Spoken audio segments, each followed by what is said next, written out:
हरिओम श्रीराम अंबज्ञ नाथ संविध मित्रांनो आणि माझ्या मैत्रिणींनो, मी वृषाली वीरा आपलं स्वागत करते आपल्याच युट्यूब चॅनलमध्ये, ज्याचं नाव आहे अनिरुद्धाच मोटिवेशनल चॅनल. कसे आहात सगळे? अपेक्षा ठेवते की तुम्ही सर्वजण खूप छान असणार आणि असावे तशी बापूंचरणी मनापासून प्रार्थना. जर माझं चॅनल अजूनही सबस्क्राईब केले नसेल तर प्लीज सबस्क्राईब करा, लाईक करा आणि शेअरही करा. तर आजचा आपला विषय जो आहे ना, तो आहे शताक्षी प्रसादमचा. ठीक आहे, तर याच्या अगोदर मी शताक्षी प्रसादमवर एक स्पेशल व्हिडिओ पण बनवलेला आहे, त्याचं महत्त्व पण सांगितलेलं आहे की बापूंनी आपल्याला शताक्षी प्रसादम का घ्यायला सांगितलेलं आहे किंवा त्याचं काय महत्त्व आहे. ठीक आहे, आणि मी प्रत्यक्ष शताक्षी प्रसादम म्हणजे शताक्षी ह्या ज्या गोळ्या आहेत, शताक्षी प्रसादमच्या या ज्या गोळ्या आहेत त्या कशा बनवायच्या याचा मी एक डेमो दाखवणारा व्हिडिओ सुद्धा अपलोड केलेला आहे. तर या व्हिडिओच्या शेवटी किंवा डिस्क्रिप्शन बॉक्समध्ये मी लिंक प्रोव्हाइड करून देईल. तुम्ही तिथे जाऊन शताक्षी प्रसादम कसा बनवायचा किंवा या गोळ्या कशा बनवायच्या तर त्याचा तुम्ही प्रत्यक्ष डेमो बघू शकतात आणि आपल्या घरी अगदी सहजतेने त्या गोळ्या तुम्ही बनवू शकता. तसंच या गोळ्या आपल्या केंद्रावर विकत सुद्धा मिळतात. ज्यांना शक्य आहे विकत घेणं त्यांनी नक्की विकत घ्या, ज्यांना नाही शक्य विकत घेणं त्यांनी नक्की ह्या गोळ्या घरीच बनवा, पण रोज घेत चला. तर आता या शताक्षी प्रसादम मध्ये ज्या वस्तू आपण वापरतो आहेत म्हणजे जे घटक पदार्थ आहेत 4, लसूण आहे, सुंठ पावडर आहे, हळद आहे आणि मध आहे. तर ह्या ज्या 4 गोष्टी आहेत ज्या आपल्या घरात सहज अवेलेबल असतात, तर या 4 गोष्टी वापरून आपण हा शताक्षी प्रसादम बनवत असतो किंवा शताक्षीच्या गोळ्या बनवत असतो. ठीक आहे, तर हे 4च पदार्थ का वापरावे त्याच्यामध्ये किंवा या 4 पदार्थांचे काय महत्त्व आहे की बापूंनी आपल्याला या 4 पदार्थांपासून बनलेली शताक्षी प्रसादम रोज नाश्त्याच्या नंतर घ्यायला सांगितलेली आहे. तिचं काय महत्त्व आहे किंवा हे 4 पदार्थ जे इन्क्लूड केलेले आहेत या शताक्षी प्रसादममध्ये त्यांचं काय महत्त्व आहे किंवा ते आपल्या शरीरावर काय परिणाम करतात, ते आपल्यासाठी कसे आरोग्यदायक आहेत हे आपण या व्हिडिओमध्ये बघणार आहोत. चला तर मग सुरुवात करूया आजचा व्हिडिओ, आणि आजचा व्हिडिओ पण तुम्हाला माझ्या मते नक्कीच आवडेल. शताक्षी हे जे नाव आहे ना, जे या प्रसादाला दिलेलं आहे, तर शताक्षी हे नाव माता महिषासुरमर्दिनीच्या एका अवताराचे नाव आहे. ठीक आहे, बापू म्हणतात की हा माझा प्रसाद नाही आहे, हा माझ्या आईचा प्रसाद आहे, म्हणजे हा माता महिषासुरमर्दिनीचा त्या आदिमातेचा प्रसाद आहे. ठीक आहे, तर या शताक्षी प्रसादमने आपल्या शरीराप्रमाणेच आपल्या मनावरही परिणाम होतो, अतिशय चांगला परिणाम होतो. आपल्या शरीराची किंवा मनाची जी दुर्बलता असते ना ती दूर करण्याचं काम हे शताक्षी प्रसादम करत असतं. बापू म्हणतात की शताक्षी प्रसादम म्हणजे माता महिषासुरमर्दिनीने शताक्षी अवतारात अगस्त्य ऋषींना दिलेला प्रसाद म्हणजेच शताक्षी प्रसादम, जो बापूंनी आपल्याला एक वरदान म्हणूनच दिलेला आहे. त्याचा आपण नक्कीच आपल्या रोजच्या वापरात, आपल्या रोजच्या जीवनात वापर करायला पाहिजे, कारण की त्याचे खूप अनन्यसाधारण महत्त्व आहे. ठीक आहे, चला तर मग आता आपण त्याचं महत्त्व बघूया. आपल्या रोजच्या जेवणात वापरल्या जाणाऱ्या प्रमुख घटकांपैकी लसूण हा एक प्रमुख घटक पदार्थ आहे. बरोबर आहे, अशी कुठलीही भाजी नाही की जी आपण विना लसणाची बनवतो. बरोबर आहे, तर लसणामध्ये खूप औषधी गुण आढळतात की ज्याच्यामुळे आपल्या पहिल्यापासून म्हणजे पूर्वीपासून प्राचीन काळापासून आपण आपल्या जेवणामध्ये लसणाचा वापर करत येतो. बरोबर आहे, आणि पुराणांमध्ये तर लसणाला महाऔषध म्हणून पण संबोधलं गेलेलं आहे.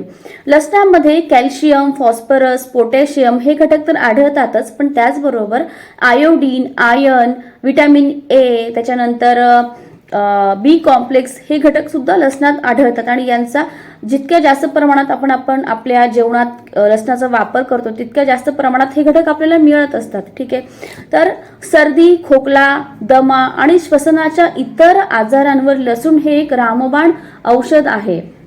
लसणाचे अजून आरोग्यदायी फायदे सांगायचं म्हणजे सायनसचा त्रास असणाऱ्यांसाठी लसूण खूप गुणकारी ठरत असतो. फॅट बर्न करण्यासाठी लसणाचा वापर केला जातो. त्याच्यानंतर लसणामुळे पचन संस्था सुधारत असते. ठीक आहे, आणि मधुमेहावरही लसूण हा गुणकारी ठरत असतो. आता तुम्हाला कदाचित प्रश्न पडला असेल की लसूण डायबिटीजवर कसं काय प्रभावी ठरू शकतं, तर लसणामध्ये ॲलिसन नावाचा जो घटक असतो तो घटक अँटीबॅक्टेरियल, अँटीव्हायरल, अँटीफंगल आणि अँटीऑक्सिडंट असतो की ज्याच्यामुळे आपल्या शरीरातलं इन्सुलिनचं प्रमाण हे कंट्रोलमध्ये राहत असतं. ठीक आहे, तर लसणाच्या नियमित वापराने आपण हृदयविकाराचा झटका टाळू शकतो. ठीक आहे, लसणाच्या नियमित वापराने आपलं कोलेस्टेरॉल जे असतं ते कंट्रोलमध्ये राहतं, रक्त पातळ होतं आणि आपल्या ज्या रक्तवाहिन्या असतात त्या कडक होत नाही किंवा त्याच्यात ब्लॉकेजेस होत नाही आणि त्याच्यामुळे काय होतं की आपलं ब्लड सर्क्युलेशन हे व्यवस्थित होतं. परिणामी आपला बीपी पण कंट्रोलमध्ये राहतो. त्याच्यानंतर एक महत्त्वाचं डिप्रेशनवर सुद्धा लसूण हा प्रभावी आहे आणि टीबीवर सुद्धा हा प्रभावी आहे. तर असे अनेक फायदे जे आहेत ते लसणाचे आहेत, त्याच्यापैकी मी थोडेसेच तुमच्यासोबत शेअर केले आहेत. तर आपल्याला माहितीच आहे की लसूण हा कॅन्सरवर पण खूप गुणकारी असतो, बरोबर आहे.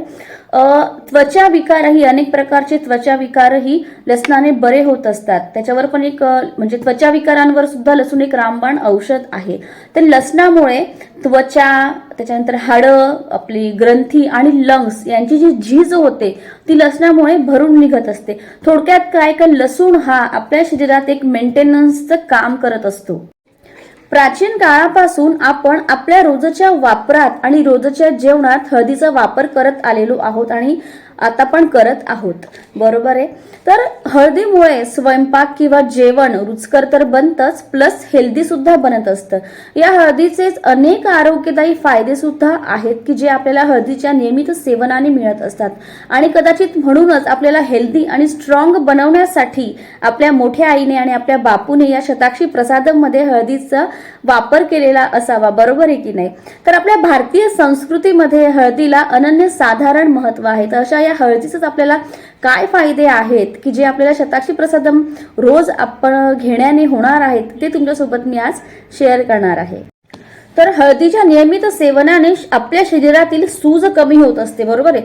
म्हणजे हळदीमध्ये जे कर्क्युमिन नावाचा जो घटक असतो तो आपल्या शरीरातील सूज कमी करत असतो. त्याच्यानंतर हळदीमध्ये जे अँटीऑक्साइड असतात ते कॅन्सरच्या कोशिकांवर मात करतात. म्हणजे काय की हळद ही एक प्रकारे अँटी कॅन्सर ऍक्टिव्हिटीज आहे, ठीक आहे. तर हळदीमुळे आपली पचनक्रिया सुधारत असते. हळदीमुळे आपलं रक्त गोठत नाही. आपल्या शरीरातलं ग्लुकोजचं प्रमाण कंट्रोलमध्ये राहतं, नियंत्रणात राहतं. त्याच्यानंतर आपल्या सर्दी खोकल्यावर तर हळद किती गुणकारी आहे हे आपल्याला माहितीच आहे. हळदीच्या नियमित सेवनाने फॅट सुद्धा बर्न होत असतं, आपली बुद्धी तल्लख होत असते, स्मरणशक्ती वाढत असते. त्याच्यानंतर कोलेस्टेरॉल जे असतं ते कंट्रोलमध्ये राहतं, डायबिटीज कंट्रोलमध्ये राहतं आणि हृदयविकारांवर सुद्धा हळद एक गुणकारी औषध आहे. असे अनेक हळदीचे फायदे आहेत, त्यापैकी थोडेच तुम्हाला मी सांगण्याचा प्रयत्न केला आहे. तर आता आपण हळद आणि लसूण यांचे फायदे बघितले. तर आता आपण बघूया सुंठचे काय फायदे होतात आपल्या शरीरासाठी, ठीक आहे.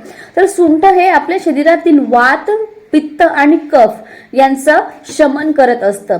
आपण खाल्लेल्या अन्नपदार्थांचं पचन व्यवस्थितपणे करण्याचं काम सुंठ करत असतं, ठीक आहे. तर सुंठ हे आपल्या शरीरातील आमदोषाचं शमन करतं. सर्दी, खोकला, कफ याच्यावर सुंठ किती उपायकारक आहे हे आपल्या सगळ्यांनाच माहिती आहे. सर्दी खोकल्याप्रमाणे सुंठ हे कफ वरही किंवा दम्यावरही अतिशय प्रभावी औषध म्हणून वापरलं जातं. तर डोकेदुखीवर सुद्धा सुंठाचा प्रभावी औषध म्हणून आपण वापर करू शकतो. सुंठामध्ये आयर्न सारखे अनेक प्रभावी किंवा महत्वाचे घटक असतात की ज्याच्यामुळे आपलं ब्लड सर्क्युलेशन हे व्यवस्थित होत असतं. म्हणून सुंठ हे हृदयासाठी सुद्धा एक प्रभावी औषध म्हणून मानलं गेलेलं आहे. सुंठामुळे आपल्या शरीरातील गॅसला एक मार्ग मोकळा करून दिला जातो की त्याच्यामुळे गॅस पोटात न राहता त्याचा विपरीत परिणाम आपल्या शरीरातील इतर अवयवांवर होत नाही आणि अपचनवरही सुंठ एक प्रभावी औषधच आहे. अशाच प्रकारे सुंठाचे अनेक फायदे आहेत, त्यापैकी काही फायदे मी तुमच्यासोबत शेअर केलेत. तर आतापर्यंत आपण लसूण, हळद आणि सुंठ यांचे आपल्या शरीरासाठी किती आरोग्यदायी फायदे आहेत ते बघितलेत. तर आता आपण शताक्षी प्रसादामध्ये वापरल्या जाणाऱ्या चौथ्या घटकाचे म्हणजे मधाचे फायदे बघणार आहोत, ठीक आहे. तर आपल्या शरीरातील डायबिटीजचं किंवा साखरेचं प्रमाण वाढण्याचं प्रमुख कारण म्हणजे आपण करत असलेलं साखरेचं सेवन. तर या साखरेला पर्याय म्हणून आपल्या आयुर्वेदामध्ये मध आणि गुळाला मान्यता दिलेली आहे. म्हणजे आपण साखरेच्या ऐवजी मध किंवा गुळ हे वापरू शकतो, ठीक आहे. तर मध हे अत्यंत गुणकारी असतं. तर मधाचे थोडक्यात फायदे सांगायचे तर मधामुळे आपली रोगप्रतिकारक शक्ती वाढते, मधामुळे भूकही वाढते आणि मधामुळे पचन शक्तीही वाढते. त्वचेसंबंधी अनेक समस्या मधामुळे दूर होत असतात. त्याच्यानंतर उच्च रक्तदाब मधामुळे नियंत्रणात येत असतो. मधामुळे आपल्या शरीरातील रक्त शुद्ध होत असतं. सर्दी खोकल्यावर मध हे गुणकारी औषध म्हणून वापरलं जातं. आपल्या केसांच्या वाढीसाठी सुद्धा मध खूप फायदेशीर ठरतं. पोटदुखी, मळमळ याच्यावरही मध खूप गुणकारी आहे.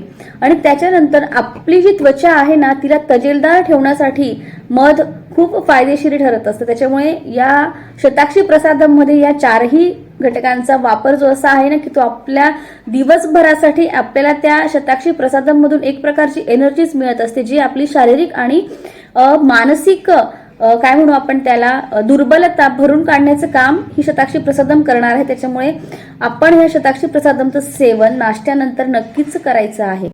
तर तुम्हाला माझा हा आजचा शताक्षी प्रसादम वरील व्हिडिओ कसा वाटला मला कमेंट्स बॉक्समध्ये नक्कीच सांगा.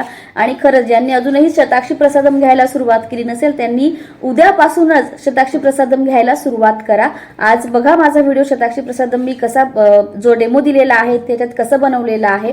माझ्या मते सगळ्यांच्याच घरात हे चारही गोष्टी असतातच असतात, बरोबर आहे की नाही. कुठल्या ना कुठल्या कारणासाठी आपल्याला मध, सुंठ पावडर, लसूण, त्याच्यानंतर हळद या गोष्टी लागतच असतात. आणि ह्या आपल्या रोजच्या वापरातल्या गोष्टी आहेत की ज्या प्रत्येकाच्या घरात सहज अवेलेबल होतील. तर तो व्हिडिओ बघा आणि कसा बनवलाय शताक्षी प्रसादम ते बघा आणि उद्यापासून घ्यायला नक्की सुरुवात करा. आपल्याला स्वतःला हेल्दी आणि स्ट्रॉंग बनवायचं आहे. ठीक आहे, चला तर मग आज पुरता एवढंच. कसा वाटला तुम्हाला माझा आजचा व्हिडिओ? थोडा जरी आवडला असेल तर प्लीज लाईक, सबस्क्राईब, शेअर नक्की करा. काही चुकलं असेल तर क्षमस्व. भेटूया नेक्स्ट व्हिडिओमध्ये अशाच एका छानशा विषयासोबत. तोपर्यंत हरिओम श्रीराम अंबज्ञ नाथ संविध.